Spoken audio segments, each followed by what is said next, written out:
Yan, bago natin simulan ng ating vlog, shoutout muna tayo.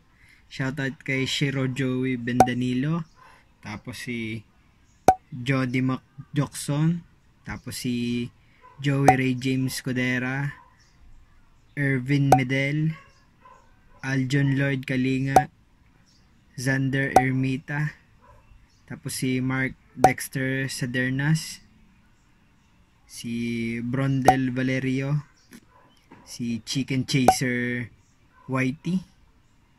Yan, thank you sa pag-subscribe. Simulan na natin ang ating vlog. Yan mga idol, bale dito naman tayo sa panibago nating vlog. Yan, gabi na natin nasimulan yung vlog natin mga idol kasi dami tayong ginawa ngayong araw na to mga lodi. Yan, bale sa vlog na to mga idol, tips tungkol sa yung tips nga mga lodi tungkol sa pagpapakarga ng motor. Yan yung ating kalimitang mga tanong sa iba di ba mga lodi? Tulad ko noon, yan, tatanong ako kasi maganda sa paningin ko, maganda sa tenga ko kasi yun nga, kargado yung motor, tapos tawag dito, gusto mong matulin yung motor tapos maingay kasi yung haplit nung, kumbaga haplit nung tawag dito, nung tambucho, yung chicken pipe mga idol, di ba? Yun yung hanap natin lagi. Yan, yun yung common na hinahanap ng mga motoristang kami, yung katulad natin mga idol, di ba? Yan. Hindi na nagalaw ang traffic dito. O ba? Yun, di ba yun yung kalimitang mga tanong natin, yung mga gusto natin gawin mga lodi sa ating motorsiklo, di ba? Yan.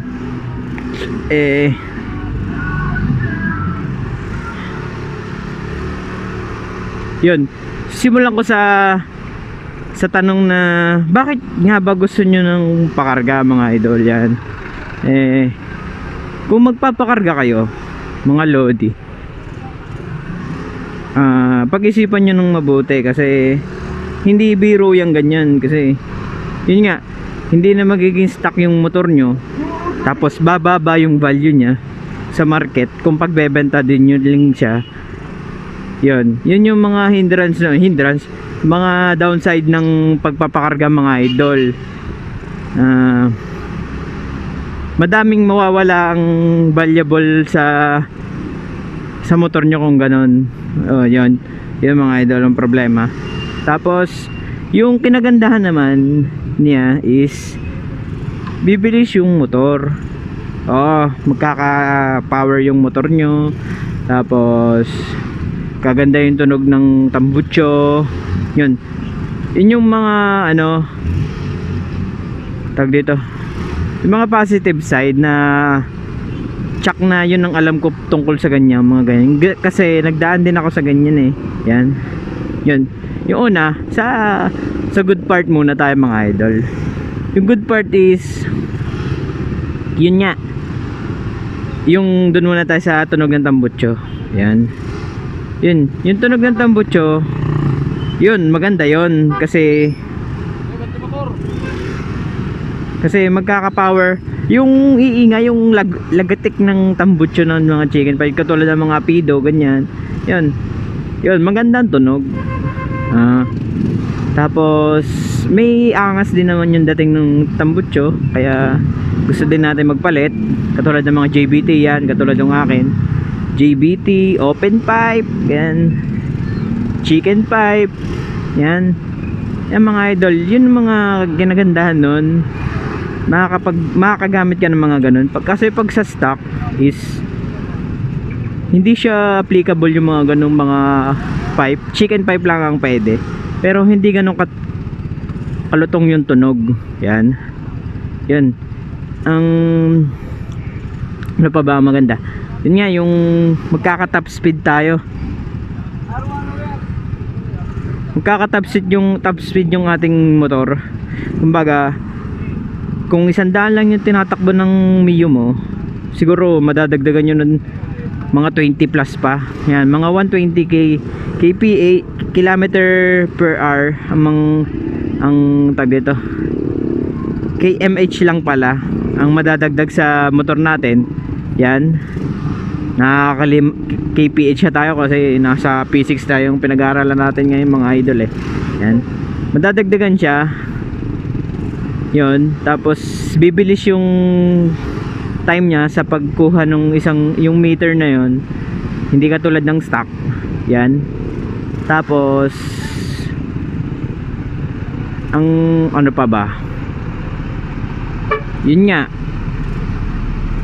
kung sa mga gusto niyang makikarera sa kalsada, yan, edi matutuwa sila mga idol. Pero yung mga simple lang, yung tama lang na pakarga lang, na pang araw-araw lang talaga. Ang isa pa dyan is, kaya okay magpakarga is, kung maalam talaga yung mekaniko nyo, magkakaroon ng efficiency yung inyong motor. Kasi sabi nga daw, sabi ng mekaniko ko, titipid yung motor mo pagka naka 59 ka na ganun, tapos all stock. Yan, titipid daw. Parang, pero nakita ko naman, tama din naman siya mga idol.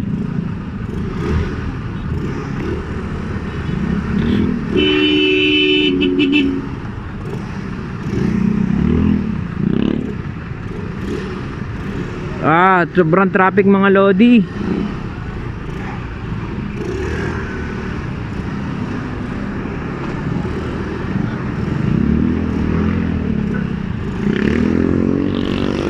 Yan, sobrang traffic mga idol. Hindi ko alam bakit.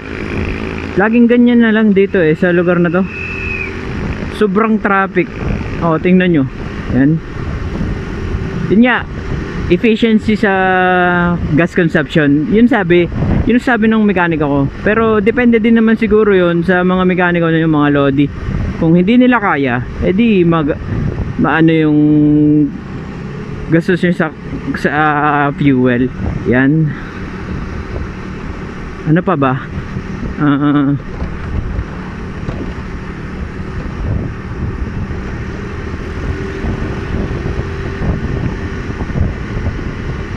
Ano pang good side ng pagkakarga?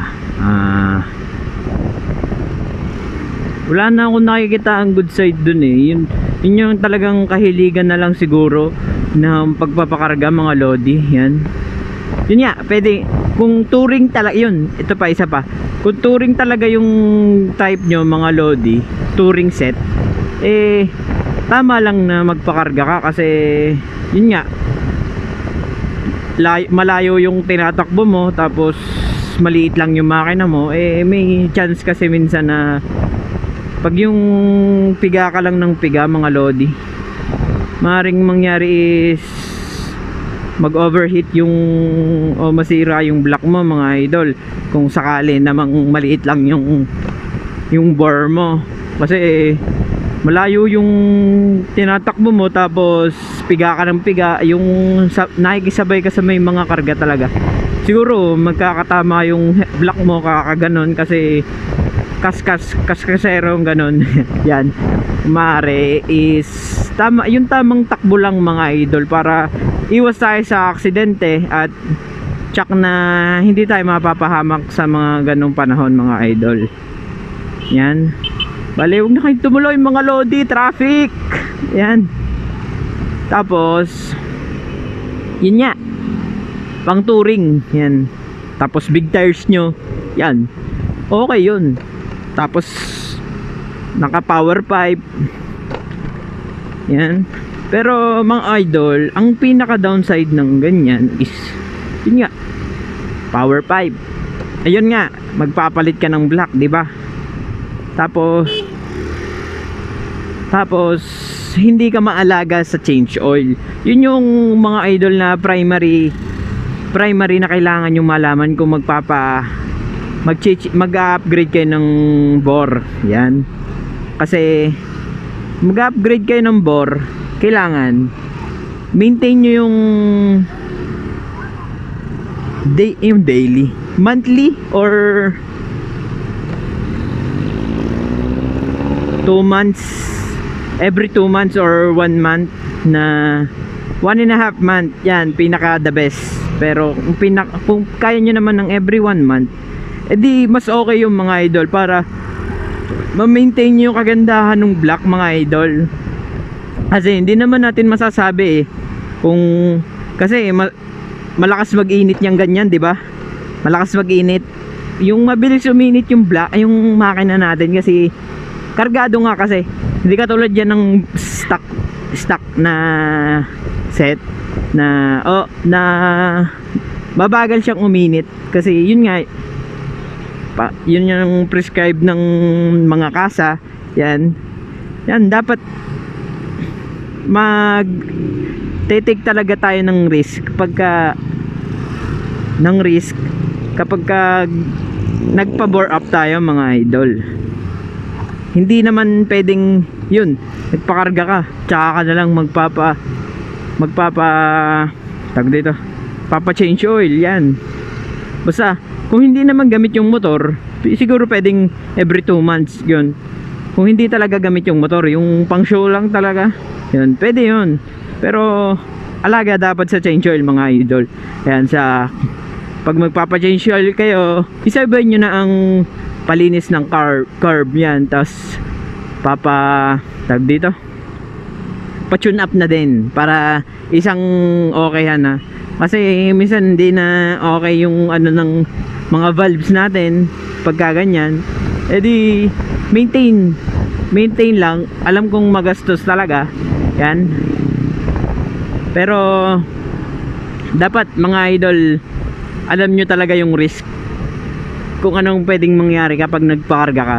Yun yung una, yung pag-consume mo ng oil. Yan, pagbili mo ng oil every month or every 2 months or 1.5 month. Yan, yun okay yun yung isang pinaka downside dun. Magastos talaga sa sa change oil.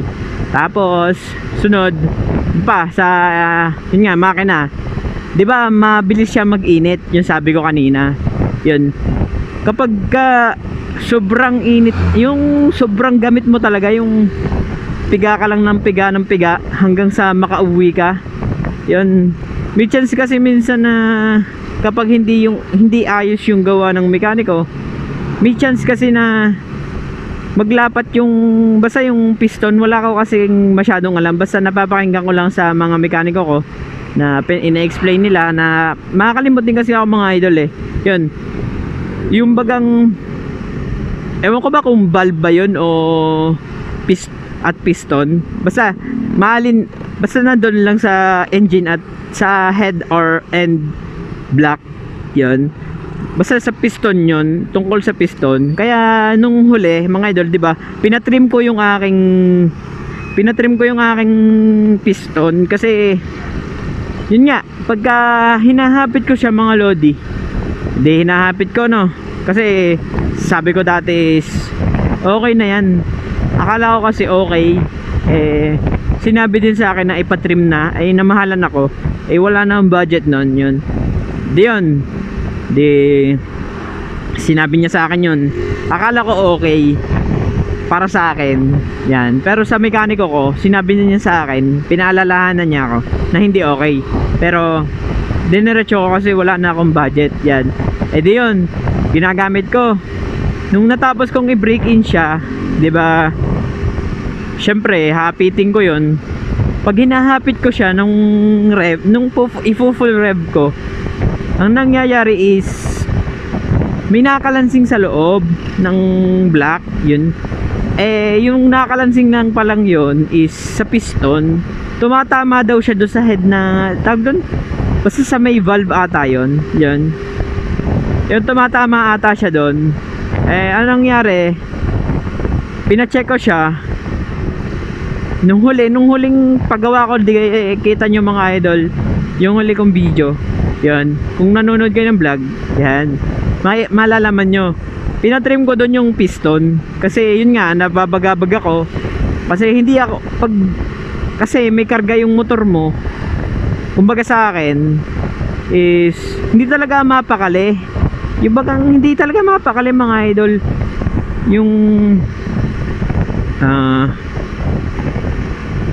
Yung may mapakinggan lang ako na hindi kaaya-aya sa tenga ko, maguguluhan na talaga ako. Yung parang ano ba to, anong nangyayari din ganyan, baka may mali nangyari, baka dahil sa pagre-rev ko ng mabilis, yung pagpapatakbo ko ng mabilis, yan ganyan. Yan, yun yung isa pang kahinaan ko doon sa pagkakarga mga idol. Yan, yun nga, pag dito, yun yung isang downside kapag yung mekaniko mo hindi masyadong maalam sa mga ganong part, yung basta na lang nagkakabit, hindi naman kailangan talaga. Pag magpapalit ka ng block is may konting polish, port and polish sa head natin. Yan, kailangan yun mga idol para gumanda yung takbo, tapos gumanda din yung fuel consumption nya, tapos magka power din siya. Yun hindi naman pwedeng kabit lang ng kabit, kasi kailangan talaga may tamang gagawin ka sa head. Hindi yan may konting kalikot lang. Yan, yun yung sabi sa akin. Yan, ano pa ba, yun nga, maaari siyang mag overheat o yung masira yung block niya mismo kasi sa pagtama ng piston baka hindi aligned. Yan, ano pa ba,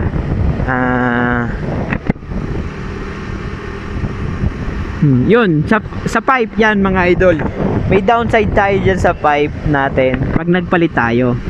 Yun nga, humihigpit na ng humihigpit yung ating gobyerno mga idol, di ba? Yan, ang isa nilang tinututukan is yung ating mga tambutso. Yan, most especially ang hindi kasi maaring mga pipe is ngayon na pinagbabawal na is yung chicken pipe, di ba? Yun yung pinaka alternative na ginagamit natin na pipe na gusto nating modified, di ba? Chicken pipe na mukhang stock pero modified na chicken. Yun nga, chicken pipe yan. Gulog. Yan. Yun nga, pinagbabawal na daw yun sa Bagyo. Sa Bagyo nga. Yan, may nakakita ako sa Facebook. Yan, pinagbabawal na daw yun. Siguro nga mga idol na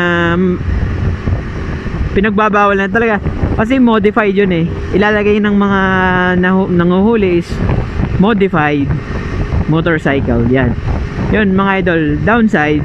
Kahit mapa power pipe, open pipe, chicken pipe, hinuhuli na ngayon mga idol. Yan, yun yung downside natin ngayon mga lodi.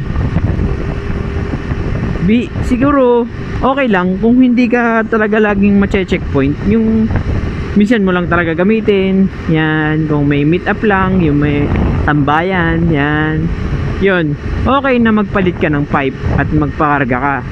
Pero kung tutusin ngayon, sa panahon ngayon, hindi katulad dati mga idol, hindi pa masyadong mahigpit sa mga power pipe, open pipe lang talaga. Yan, hindi pa masyado noon yan. Ngayon sobrang higpit na sa mga motorista. Dapat think ang pag-iisip dapat natin is outside the box dapat mga lodi. Yan, dapat inuunahan natin yung mas matalinong mag-isip sa atin para hindi tayo magkakaroon ng problema, di ba? Yan mga idol. Ano ba? Syempre, kapag nagpakarga ka, di ba?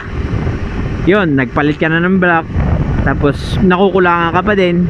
Syempre, dagdag gastos na naman, palit cams na naman, palit cams, tapos ano pa ba? Papalit ka ng cams.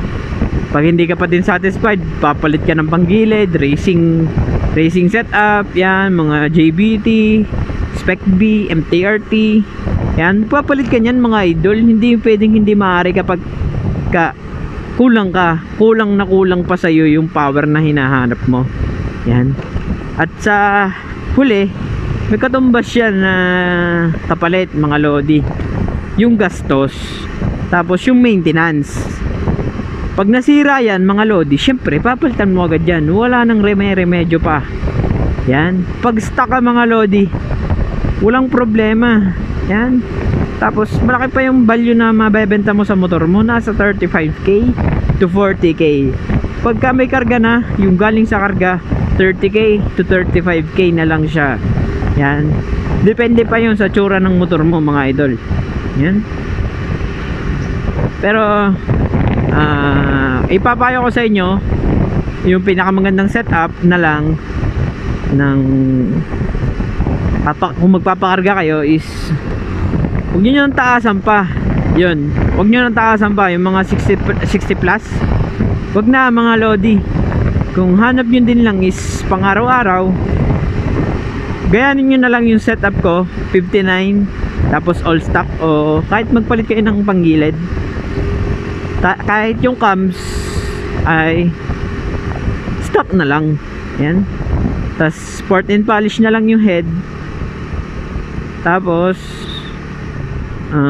wag kayo kung hanap nyo is fuel efficiency, wag kayo magpapalit ng carburetor.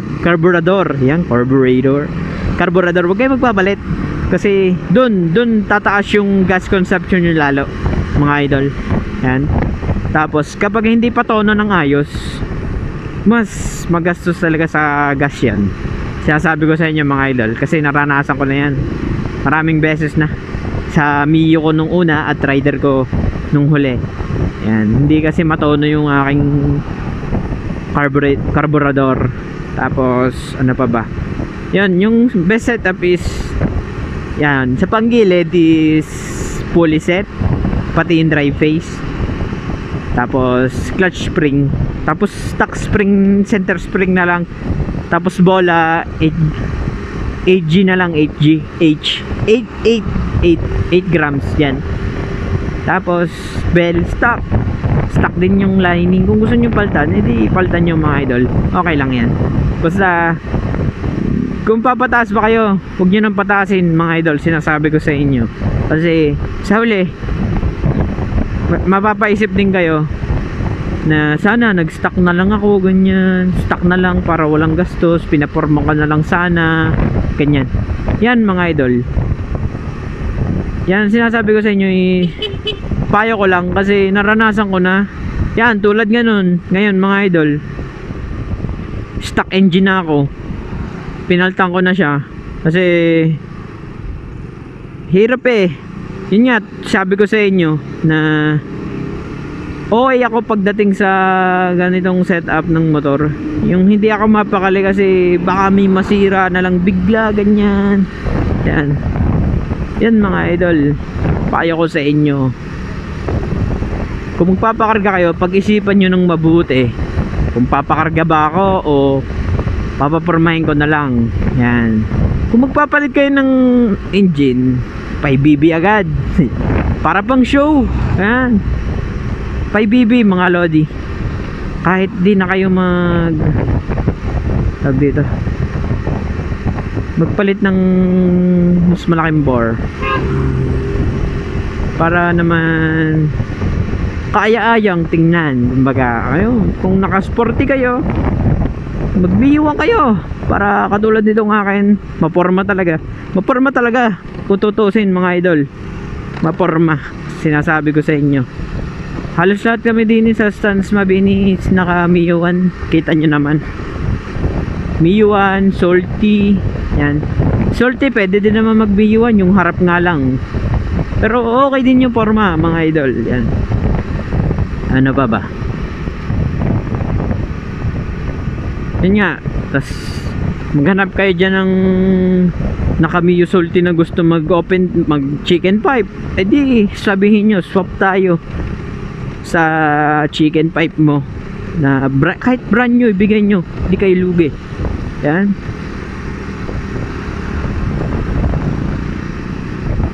wag kung iniisip nyo na nauunahan kayo, yan, nauunahan kayo ng mga ibang motorsiklo dyan, motorista, wag nyo na patulan kasi siguro mas edukado tayo kung tutusin, kung gano'n.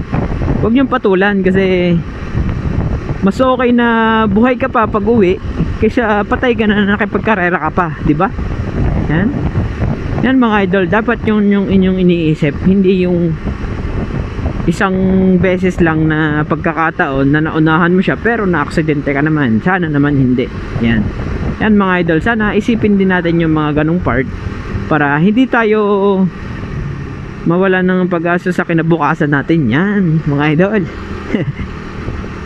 Mala philosophy tayo ngayon mga idol. Basta mga lodi, basta isipin nyo nang mabuti kung magpapakarga ka baga kayo o papaporma na lang. Para sa akin, advice ko lang is paporma na lang mga lodi. Yan, Constance ba o Thailand look, yan okay yan, mas okay yun. Okay naman na naka big tires tapos stock engine okay pa yun, tipid pa. Yan mga idol, yun yung mga payo ko sa inyo na sana magamit nyo. Yan, madami kasi nagtatanong sa akin dito sa comment section na, idol, okay ba yung ganong setup? Yan, ang masasabi ko lang is yung nalalaman ko talaga mga lodi. Yan, yung aking idea sa ganung part. Yan, sinasabi ko para may share ko naman, hindi yung pansarili lang. Yan, sana makatulong tong video na to sa mga nagbabalak na magpakarga ng motor. Yan. Ako is tinesting ko lang yung pagpapakarga uli, tapos nagsawa ako kasi yun nga, maintenance, kasi lagi akong kabado kasi yun nga, hindi ko nga nagagamit yung motor ko. Pero yung hindi araw-araw, kumbaga isang beses ko lang sa isang linggo to nagagamit yan, yun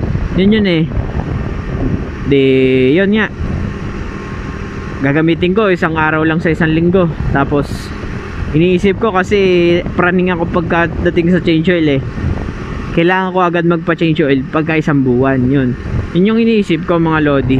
Tapos kung ano-ano pa yung napapakinggan ko sa engine minsan, sabi na ang ano naman dun is normal lang. Yun yung isa pa. Kaya mas pinili ko na mag stock engine na lang kaysa sa magstay sa may karga. Pati iniisip ko din na yun nga, hindi naman talaga matagalan yung ganong setup, kasi pag hindi mo na maintain is wala talaga, masisira lang talaga yan. Tapos yun nga, yung sa mga checkpoint madali na tayong mahuli o mamultahan sa modified motorcycle natin, yung katulad ng pipe nga, yung JBT. Hindi na din siguro yun applicable kasi yun nga, hindi naman nila chinecheck yung sound nung pipe, basta na lang sinasabi na modified yan mga idol. Thank you sa panonood ng ating vlog. Sana suportahan nyo pa rin ako. Malapit na tayo mag 1K subscriber. Thank you sa mga sumusuporta. Yan, sana patuloy na sumuporta kayo sa akin. Sana yung mga nanonood dito na hindi pa subscriber, sana mag-subscribe na kayo mga idol. Maraming salamat sa inyong panonood. Pasensya na, gabi na. Yan, nahirapan kasi ako kaya hindi ako nakakapag motovlog sadya yung ganito, yung sa mic natin mga idol. Yan, thank you sa panonood. Kung hindi pa kayo nagsusubscribe, subscribe na kayo. Sana i-like nyo tong aking video. Sana panoodin nyo pa yung mga videos ko. Yan, thank you. See you on the next vlog mga lodi. Ride safe. Peace out mga lodi. Thank you.